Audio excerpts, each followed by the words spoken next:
us and our little 5 kids, like, we are praying for people, and we're offering up this, what could be tragic, like, up to God, and we were redeeming souls. Like, that's a miracle. Like, everybody's praying for a miracle. I'll tell you what, we already had a miracle.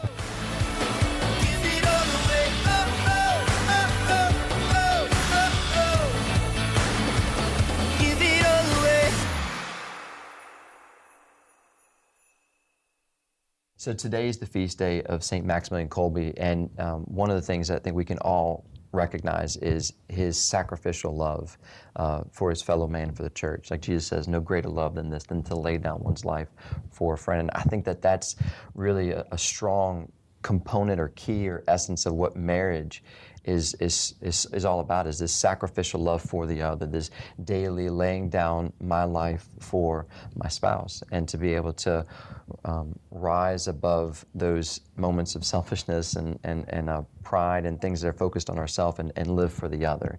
And it's in those moments when we don't do that we struggle in our relationship. And so what St. Maximilian Kolbe did, for those who don't know, it was an amazing story. When he was in the concentration camps, he was basically, because of his clergy, being clergy, Catholic, also along with the Jews. It wasn't just the Jews that were taken into these places, but the rule was to deter people from trying to run away outside of guards and guns and fences and things like that. If one person left, then 10 people would die from that one person's act. So it was to try to prevent anybody from escaping.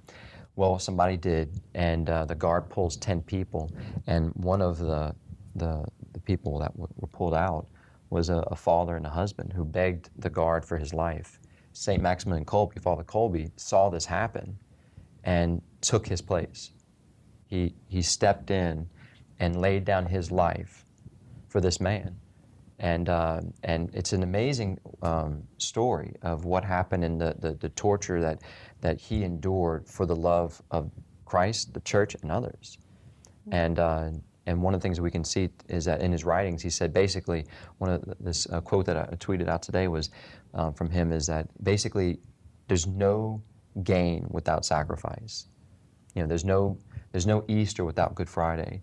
And we're going to have to, in our marriage, in our daily life, we're going to have to look for that cross and carry it, like Christ says, carry your cross daily, follow me, to be able to find that grace and that strength and that joy that we long for in that Easter Sunday. If you look at the cross and the only thing you see is the bloody, gory crucifix, right, and you don't see the resurrection. That's right. Then we're missing out. Yeah, it's like we have Catholics have a thing of having crucifixes everywhere, and it's a sign of, it's a symbol of God's love. You know, we preach Christ crucified, a stumbling block for the Jews and folly for the Gentiles. Mm-hmm. Yeah, I know. Just in a lot that we have been through in the past. Now it's been 3 years of in our marriage. We also, with our 5 children, we also took on the unexpected diagnosis of cancer that we still don't have remission, and we've been told that we're not going to get remission.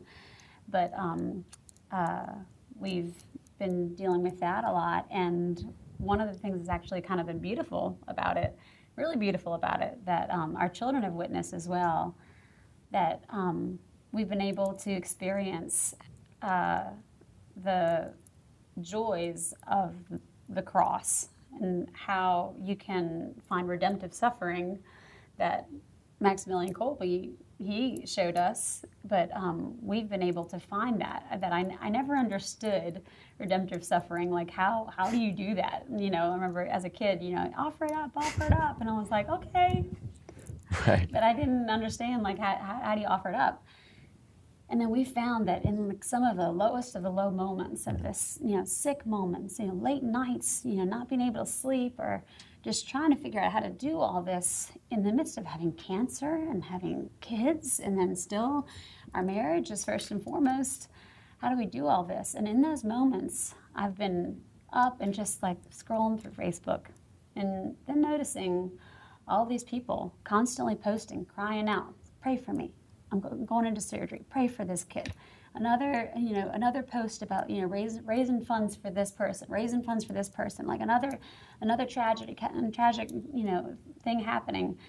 And then it like dawned on me. I'm like, oh, okay, I'll pray for that person. And I was up in the middle of the night and I was sick. And I was like, oh, I'll pray for that person. Instead of just hitting like, I'll pray for you, I actually like stopped and said a Hail Mary. And then it said, just prayed for you. Yeah. And then scroll through another one. Oh, good. And this was not only like I'm still feeling sick, but it's distracted me. It's getting my brain off of my own problems. And now I have power. I have something positive I can do with all of this. It's not worth nothing. All of this that we are going through, it's not just me. We are going through it. My children are going through it. I have something I can do with it. And so then I was like, oh my gosh, I know what I'm going to do. And I put out an all call. And I was like, hey, everybody send me your prayer intentions. My whole family wants your prayer intentions. And every night we're going to pray for you. The deal is, though, you better pray for us. And so still now I tell everybody, I'm like, I'm greedy with prayers. So that's right. If you pray for, if you say you're going to pray for me, please don't ever take me off your prayer list. Yeah. But that became we felt so blessed because we felt the graces from that. And we felt that all of this wasn't worthless. Yeah. All of this, we could do something with it. I'm not just sitting here sitting here sick. We're not sitting here having this one bum year, or now 2, now 3 bum years. Now we are we're doing some redemptive suffering here. Like these right. stories that we hear about from the saints, like in our little bitty house, us and our little 5 kids, like we are praying for people and we're offering up this, what could be tragic, like up to God, and we were redeeming souls. Like that's a miracle. Like everybody's praying for a miracle. I'll tell you what, we already had a miracle. We already had a miracle right here because now we know about people that have never prayed before that are praying for us. And now we have situations that are going on in our life that we are like offering up, and we're turning it around, and we're finding an opportunity in a tragedy. And that was just mind-blowing for us. It still is, and our kids know it too. Our kids do it now. Give it all away.